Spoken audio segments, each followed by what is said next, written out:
with accusations of espionage. Perry's further suspicion is that, at least for a time, Rorick's political efforts were on behalf of FDR's New Deal administration. We recorded the following conversation with Perry in December of 2008. So we've got the what nobody's talking about right now in American media, the North American Union, right, through the Free Trade Agreement, the European Union, which is known about, but we never hear about it on the news, right, and now there's this Asian Union. It seems like Rorick was being used by the American government to lay the foundation for or to bring about an Asian Union. You've got it. That I accept wholeheartedly.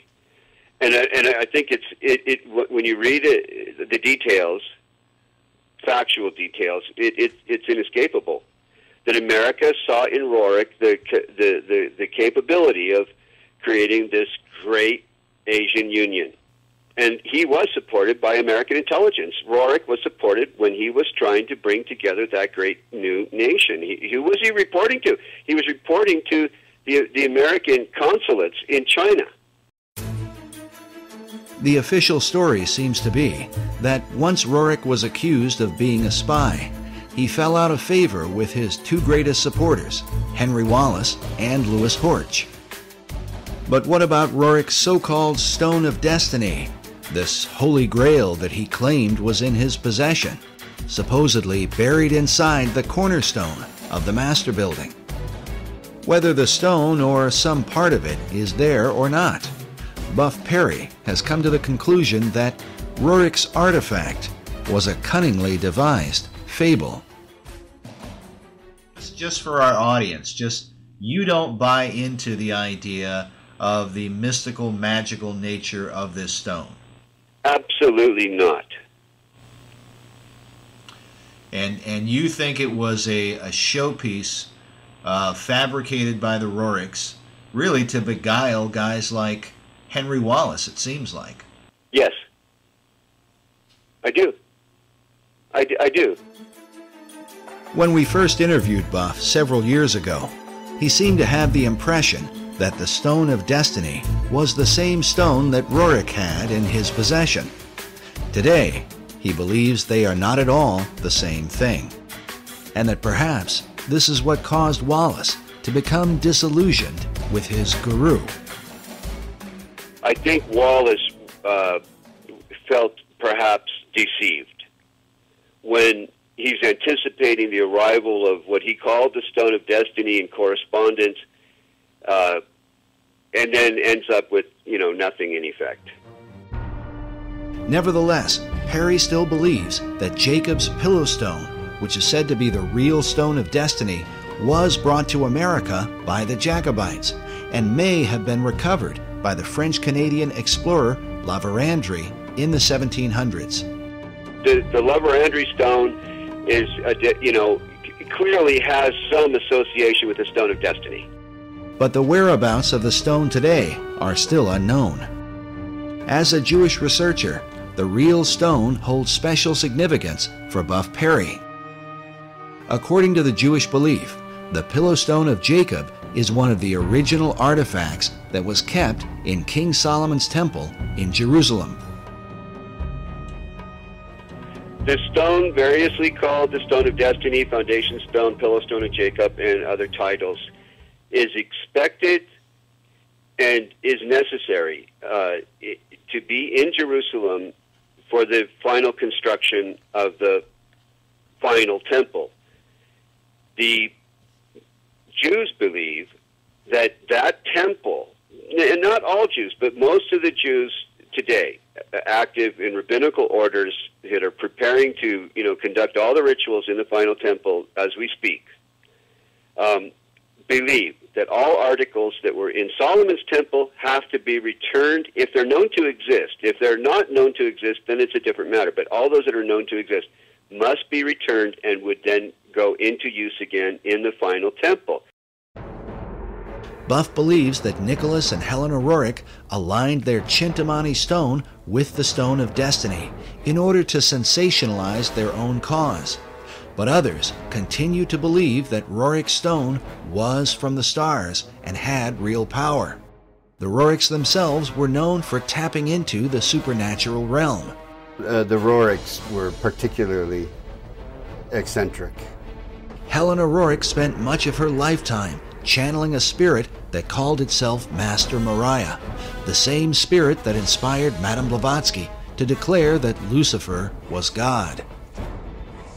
We told you earlier about the letter from Zena Fosdick that describes the contents of the Rajput casket placed inside the cornerstone of the Master Building. But we neglected to mention a few of the items that Buff Perry talked about. But there are all kinds of other ingredients. There are different fabrics and coins and what's the thing? Talk about the coins again.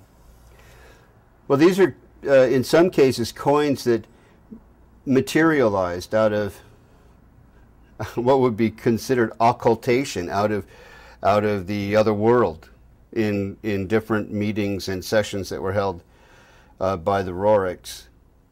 And I'm not saying this off the cuff or because I heard it from someone else. These are recorded memoirs of Helena and Nicholas Rorik.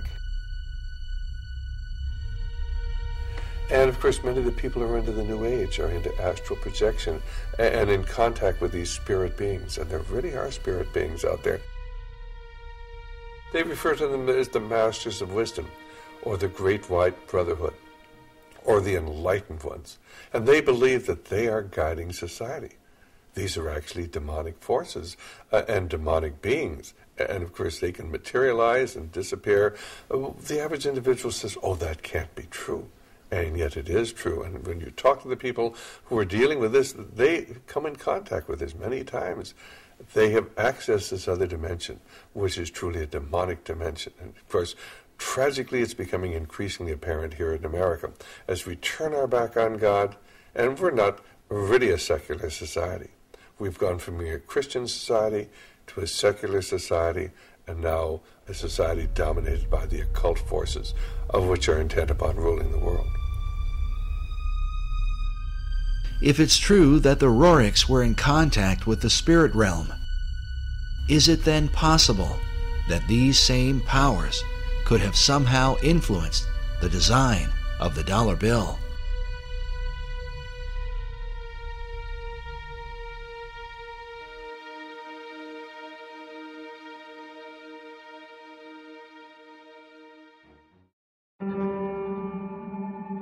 While the history surrounding FDR's administration is disturbing, there is said to be a darker level, and one that is openly satanic, in the design of the dollar bill.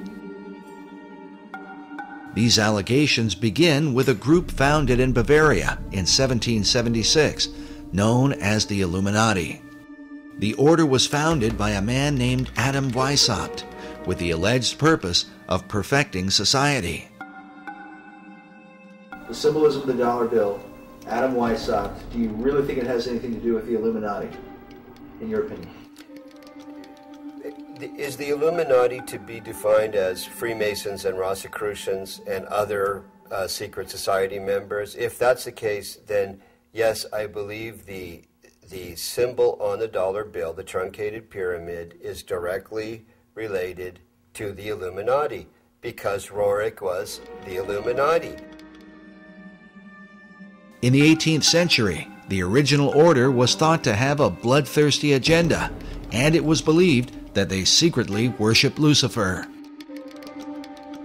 George Washington warned about the Illuminati in his letters, while Thomas Jefferson and Benjamin Franklin were thought to be members of its inner circle. Which brings us to our next speaker. He claims to have been raised in a modern Illuminati family that dates back to the 1700s. He says that, as a child, he was made to practice black magic and witchcraft. His name is Doc Marquis. My family goes back into the Illuminati all the way back to 1789. Of course, we have no way of either confirming or denying Doc's claims, but it is worth noting that he has acted as an expert on the occult for law enforcement and the FBI, According to his publisher, in the past he has appeared on and consulted for Geraldo Rivera and Oprah Winfrey, and for shows like Hard Copy, Inside Edition, and Unsolved Mysteries.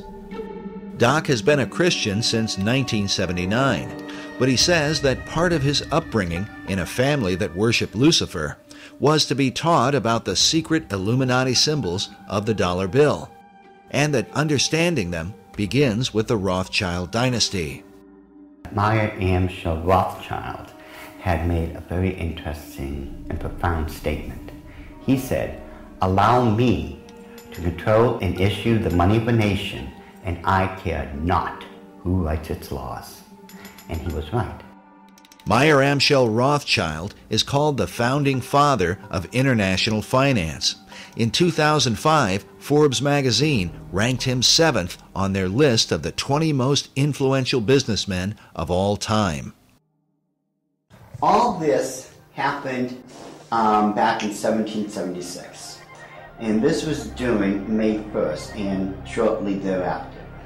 The significance behind that is that on May 1st, 1776, Dr. Adam Weishaupt, who was a devout Jesuit priest, who was given the chair of the professorship of religious studies at Ingolstadt University, was approached by Mayer Amschel Bauer, who would later change his last name to Rothschild, along with 12 of his most financially influential friends.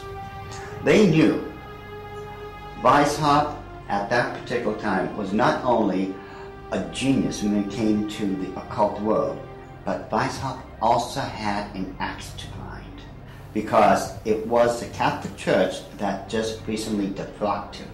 He was no longer a Jesuit priest, and he was going to send a message to them, to the monarchies of Europe, and to all other people who would try to have their will over his.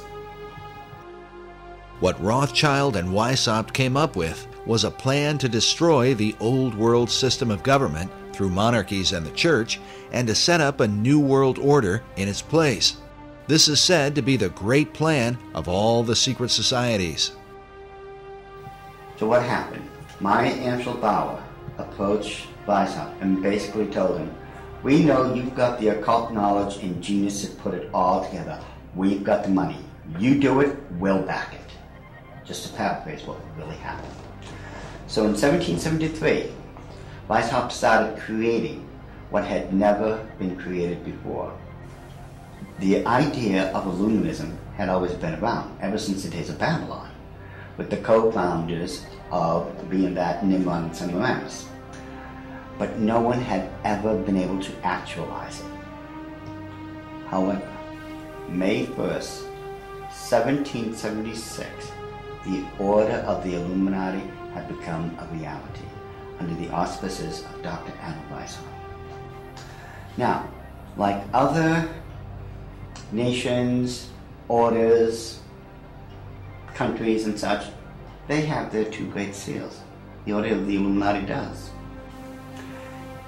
Those two seals can be found on the back of a $1 bill. People mistake those to be the two great seals of the United States of America. They are not. Those are the two seals of the Order of the Illuminati. And I'm going to explain it to you. In order to understand the seal itself, we have to first take a look at every single thing that composites it. We look at the first part of it on our left, which would be the truncated pyramid one. Above it is a 13-letter Latin expression that says Annuit Corruptus, and directly underneath the base of the pyramid is a 3-word Latin expression which is Novus Ordo